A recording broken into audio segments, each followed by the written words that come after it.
They called him a washed-up wrench turner the moment he stepped into the garage, said he probably fixed more coffee makers than Humvees, but when Isaiah Coleman's sleeve slipped, revealing scars etched like tallies and a strange ring glinting with purpose, the room paused.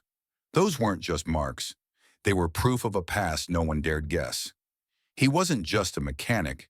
He was the reason missions succeeded. Lives were saved. Want to know what those scars meant and why three cocky soldiers learned the hardest lesson of their careers? Hit subscribe, share your thoughts below, and tell us where you're watching from. Let's dive in. The sun barely crested the horizon when Isaiah Coleman pushed through the rusted side door of Fort Jackson's repair hangar. The place reeked of motor oil and scorched metal, that gritty mix of labor and discipline that clung to every military garage from Pendleton to Lejeune. At 52, Coleman moved with a quiet precision, his gray-flecked hair tucked under a faded cap, his work jacket stained but worn like a badge. His hands, calloused and steady, bore the weight of years no one here understood. Behind the workbench, Private Jake Turner smirked, barely looking up from his phone. "Sign-in's digital now," he muttered, pointing to a battered tablet. Coleman pressed his thumb to the screen, the green light flickering. Turner squinted at the name, something nagging at him, but he shrugged it off. "You on the repair roster, old man?" he asked, voice dripping with mock respect. "Told I'm cleared," Coleman replied, calm, no edge, just fact. Turner snorted, waving him through. "Tools are over there, if you even know what to do with them." Coleman nodded, his boots scuffing the concrete, each step carrying a story no one in that hangar was ready to hear. Inside Fort Jackson's repair hangar, morning light sliced through grimy windows, casting jagged shadows across the concrete floor. The air was thick with the tang of grease and the faint hum of a radio spitting out duty calls. Isaiah Coleman worked alone at a cluttered bench, his hands moving with a craftsman's grace, coaxing life from a stubborn Humvee engine. Each turn of his wrench was deliberate, like a man who'd learned to make every motion count. Near a stack of crates, Privates Marcus Reed and Caleb Hayes lounged, their eyes flicking between Coleman and their phones. "He's too smooth for a guy his age," Marcus muttered, half impressed, half skeptical. Caleb smirked, scrolling through a roster. "Bet he's just some lifer who never left the garage." Coleman reached into his jacket, pulling out a worn, peculiar tool, nothing like the standard issue gear in the hangar. Sergeant Lamar Dawson, overseeing the floor, caught the glint of it and frowned. "Where'd you get that?" he asked, voice tinged with curiosity. Coleman didn't look up. "Places you don't train for," he said, low and even. The words hung there, stirring something in the air, like the first ripple before a storm. The hangar's rhythm pulsed with the clatter of tools and the low growl of engines. But a new tension simmered as Private Jake Turner leaned against a crate, his eyes locked on Isaiah Coleman. Jake's smirk was sharp, his voice carrying that cocky edge of youth eager to prove itself. "Hey, old man," he called, loud enough for the whole garage to hear. "You sure you're in the right place? This ain't the retirees' auto shop." Marcus and Caleb chuckled, their laughter a thin veneer over the boredom of another routine shift. Coleman didn't flinch, his hands steady as he tightened a bolt on the Humvee's undercarriage. His silence only fueled Jake's bravado. "Come on, Coleman, show us something. Bet you can't fix that fuel line in 10 minutes flat." The challenge hung in the air, a dare wrapped in mockery. Marcus raised an eyebrow, nudging Caleb. "He's gonna choke," he whispered, his tone wavering, uncertain. Coleman slid out from under the vehicle, his movements fluid, deliberate, like a man who'd faced worse than taunts. He wiped his hands on a rag, revealing faint scars crisscrossing his knuckles, barely visible under the hangar's dim light. 10 minutes is plenty," he said, his voice calm, almost soft, but with a weight that made Jake's grin falter for a split second. Coleman turned back to the engine, his fingers tracing the fuel line with a precision that felt more like instinct than training. Sergeant Lamar Dawson, leaning against a workbench, watched closely, his stoic expression betrayed by a flicker of intrigue. "You're on, Coleman," Dawson said, crossing his arms. "Let's see it." Jake scoffed, tossing a wrench in the air and catching it with a flourish. "This'll be good." Bet he learned that on a Model T. The other two laughed, but it was thinner now, less certain. Coleman's sleeve shifted as he worked, the strange ring on his finger catching a stray beam of sunlight, its carved symbol glinting like a silent warning. Marcus squinted, leaning closer. What's with that ring? Looks like something my grandpa would wear. Caleb shrugged, his eyes lingering, a seed of doubt taking root. Coleman kept working, unfazed, each movement a quiet defiance of their assumptions, a story they couldn't yet read. The hangar's air grew thick with anticipation, the hum of engines fading under the weight of watchful eyes. Isaiah Coleman knelt beside the Humvee, his hands a blur of motion, each turn of the peculiar tool from his jacket precise, almost surgical.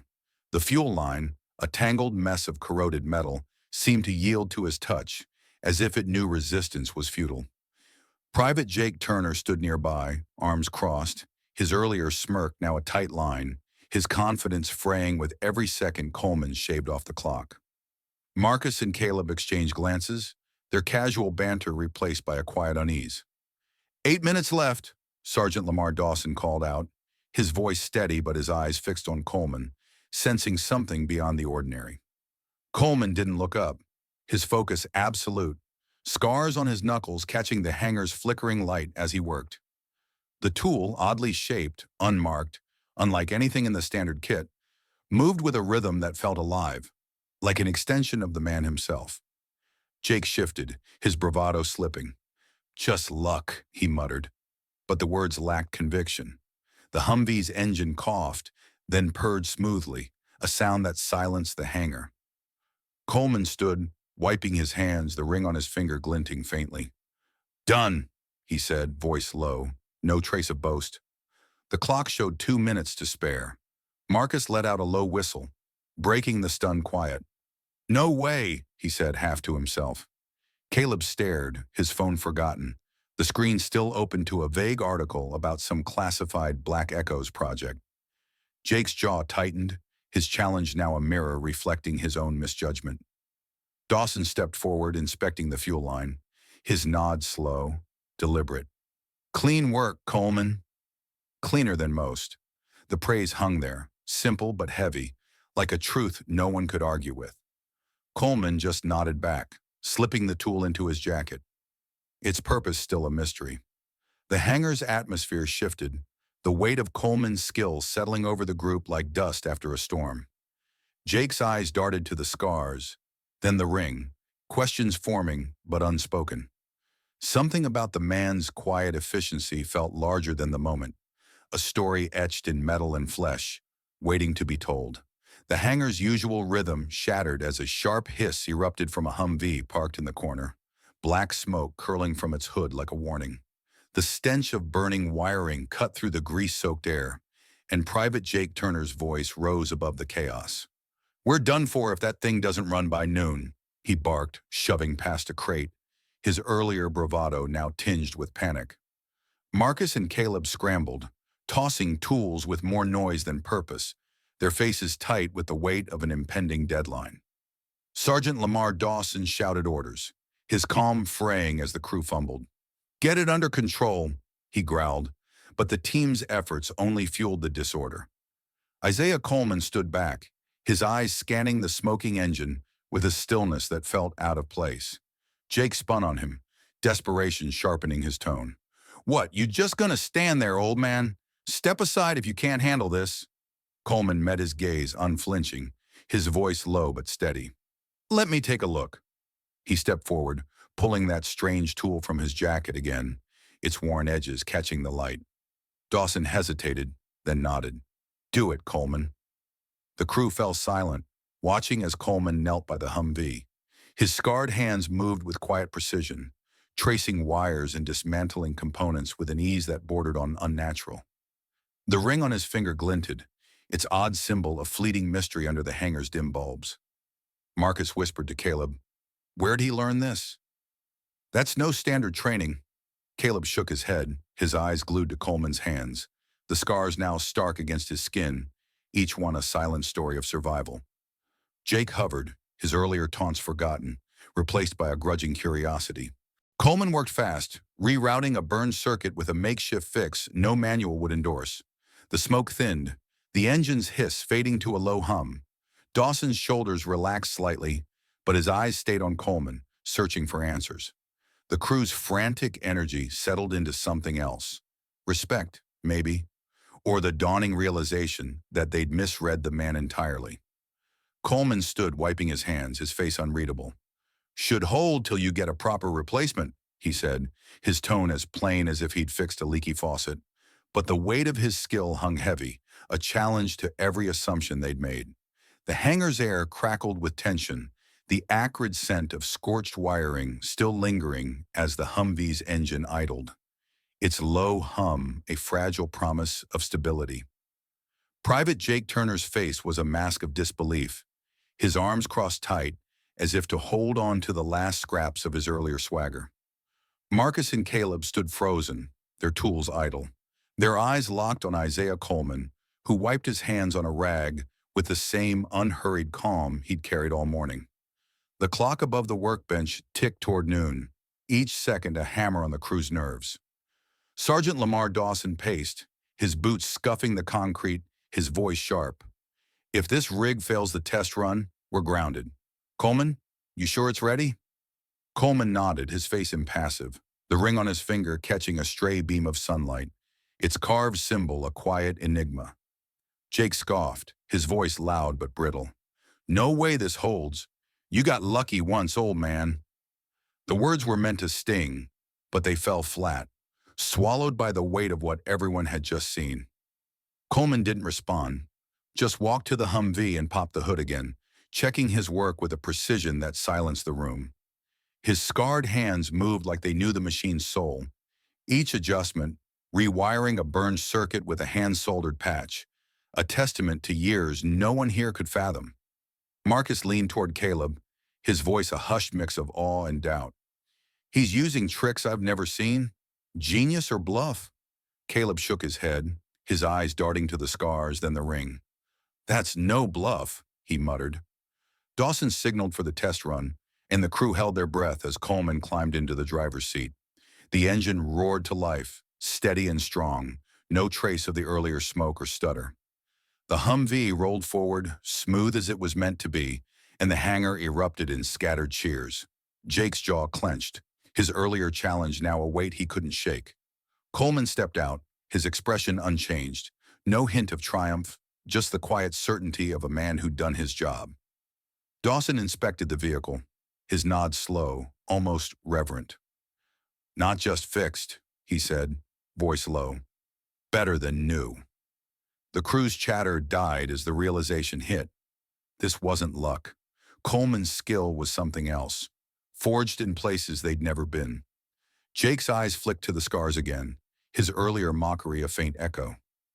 Marcus whispered, "That ring's gotta mean something." Caleb nodded, his phone still open, to a cryptic mention of black echoes. The hangar felt smaller, the air charged with questions no one dared ask yet. The hangar's air settled, the Humvee's steady hum fading as the crew stood in a hush, their eyes still on Isaiah Coleman. He leaned against a workbench, wiping his hands with a rag, his movements as measured as ever, the scars on his knuckles catching the dim light. Private Jake Turner lingered nearby, his earlier bravado replaced by a restless unease, his gaze flickering between Coleman's calm face and the ring glinting on his finger. Marcus and Caleb huddled by a crate, their whispers sharp with curiosity. "That ring's no trinket," Marcus said, his voice low. "And those scars? They're too precise for accidents." Caleb nodded, his phone screen glowing with a half-read article about a shadowy Black Echoes project, its details maddeningly vague. Sergeant Lamar Dawson stood apart, his arms crossed, watching Coleman with a look that mixed respect and suspicion, as if he'd glimpsed something he wasn't meant to know. The heavy clank of the hangar's main door broke the silence, and Colonel Evelyn Brooks stepped inside, her presence commanding the room like a storm rolling in. Her uniform was crisp, her graying hair pulled back tight, her eyes scanning the space with the sharp focus of 3 decades in service. She carried a tablet, her steps deliberate, each one echoing with purpose. The crew straightened instinctively, but her gaze settled on Coleman, and for a moment her expression softened, a flicker of recognition passing between them. "Isaiah," she said, her voice low but clear, cutting through the hangar's hum. "Still making miracles out of scrap, I see." Coleman met her eyes, his nod slight but steady. "Just doing the job, Colonel." His tone was even, no hint of pride, but the words carried a weight that made Jake shift uncomfortably. Brooks stepped closer, her tablet forgotten, and gestured toward Coleman's hand. "That ring," she said, her voice dropping to a tone reserved for truths too heavy for casual talk. "It's no decoration, neither are those scars." The crew leaned in, the air thick with anticipation. Jake's jaw tightened, his earlier taunts now a distant mistake. Brooks turned to the group, her gaze sweeping over them like a teacher about to school her class. "You boys have no idea who you're working with," she said, her voice calm but unyielding. "Isaiah Coleman was the backbone of Black Echoes, a covert tech unit that kept our boys alive in places you'll never read about. Every scar on his hands marks a mission where his fixes, under fire, under pressure, saved lives. That ring, it's the emblem of a team that didn't exist on paper." Marcus's eyes widened. Caleb's phone slipped from his hand, and Jake stared at the floor, the truth sinking in like a stone. Coleman stood silent, his stillness louder than any boast, letting the weight of his past speak for itself. The hangar's silence was heavy, Colonel Brooks's words still echoing as the crew grappled with the truth about Isaiah Coleman. He stood by the workbench, his scarred hands folded, the ring on his finger a quiet testament to a past now laid bare. Private Jake Turner shifted, his face a mix of defiance and doubt, his earlier mockery a weight he couldn't shake. "Scars and a ring? Hero or just a story?" he muttered, loud enough for the others to hear, his voice grasping for lost confidence. Marcus frowned, glancing at Coleman's hands, the scars too uniform, too deliberate for chance. "You saw him fix that Humvee," he countered, voice firm. "That was more than skill." Caleb, clutching his phone, scrolled a cryptic Black Echoes article, its details vague, fueling his doubt. "Could be a myth," he said, his tone caught between awe and skepticism. Sergeant Lamar Dawson leaned against a crate, his eyes narrowing as he studied Coleman, who remained silent, his calm unshaken. Jake stepped closer, his bravado a thin mask. "What's with the secrecy? Sounds like a tall tale." Brooks turned, her gaze sharp, cutting through his doubt. "Each scar marks a life saved," she said, voice steady. "Not kills, lives. Coleman built tech under fire, rewired rigs in war zones where mistakes meant death. That ring's a badge earned in hell, not a trinket." Jake's jaw clenched, his skepticism faltering. Brooks's eyes softened, but her tone held firm. "Men like him don't talk. They do." The crew stood frozen, the hangar's air thick with unspoken questions. Marcus whispered to Caleb, "War hero or lucky break?" Caleb shook his head, eyes on Coleman's ring, its symbol a puzzle demanding answers. Coleman adjusted his jacket, his silence louder than Jake's doubts. A living challenge to their assumptions. The truth sparked debate, daring them to question what they thought they knew. "What do you think? Hero or hype?" Drop your thoughts in the comments and let's unpack this story together. The hangar's air felt lighter now, as if Colonel Brooks's revelation had swept away the haze of doubt. Isaiah Coleman stood by the workbench, his scarred hands resting on his jacket, the ring's faint glint a quiet echo of his past. Private Jake Turner's shoulders slumped, his earlier bravado dissolved into a reluctant respect. He stepped forward, his voice softer, almost hesitant. "I got it wrong, Coleman," he said, extending a hand. "You're the real deal." Coleman met his gaze, his eyes steady. No trace of triumph, just a nod as he shook Jake's hand, firm but without force. "Just do your job right, kid," he said, his tone low, carrying the weight of years unspoken. Marcus and Caleb exchanged glances, their earlier smirks replaced by something closer to awe. Marcus cleared his throat. "Didn't know, man." Respect Caleb nodded, his phone tucked away, the half-read article about Black Echoes no longer needed. Sergeant Lamar Dawson watched from a distance, his usual sternness softened by a rare approval. He stepped closer, clapping Coleman on the shoulder. "You've still got it," he said, his voice gruff but warm. Coleman's lips twitched, the closest he'd come to a smile all morning. "Never lost it," he replied, simple, direct, no need for more. The crew gathered their tools, their movements slower now, as if the weight of Coleman's story had grounded them. Jake lingered, his eyes tracing the scars on Coleman's hands, no longer a mystery, but a map of sacrifices. "We'll learn from you," he said, almost to himself, the words a promise more than a statement. The hangar hummed again, but it was different now, less frantic, more purposeful, as if Coleman's quiet presence had reset the room's rhythm. He packed his tools, each motion deliberate, his silence a lesson in itself. The crew watched him, not with doubt but with a new understanding, a recognition that strength didn't need to shout. Brooks nodded from the doorway, her tablet under her arm, her gaze lingering on Coleman with the respect of one who'd seen the same wars. The truth of his past had shifted something fundamental, not just in the hangar, but in the men who'd misjudged him, a lesson they'd carry long after the day's work was done. Isaiah Coleman slung his jacket over his shoulder, the worn fabric settling as he stepped toward the hangar's open door, the late afternoon sun casting a warm glow across Fort Jackson's dusty lot. The faint hum of the Humvee's engine lingered behind him, a quiet testament to his work. Private Jake Turner stood by the workbench, his hands idle, his eyes following Coleman with newfound respect. Marcus and Caleb murmured, their voices low, still processing Colonel Brooks's words. Sergeant Lamar Dawson leaned against a crate, his nod to Coleman brief but heavy with acknowledgement, a silent salute between men who understood duty. The hangar's air felt charged with reverence, as if Coleman's story had carved a new truth into the concrete. He walked across the lot, his boots crunching on gravel, the ring on his finger catching the fading light, a silent mark of battles unseen. His silence wasn't pride. It was the humility of a man who'd carried lives on his hands and never asked for praise. Jake called out, his voice softer. "We'll get it right, Coleman." "Like you." Coleman didn't turn, just raised a hand, a gesture as simple as his presence. The crew watched him go, their earlier doubts replaced by a lesson etched deep. Never judge a man by his cover. Heroes like Coleman didn't need to shout their worth. Their work spoke louder than words. Every day we pass people like him, quiet, steady, carrying stories we'll never know.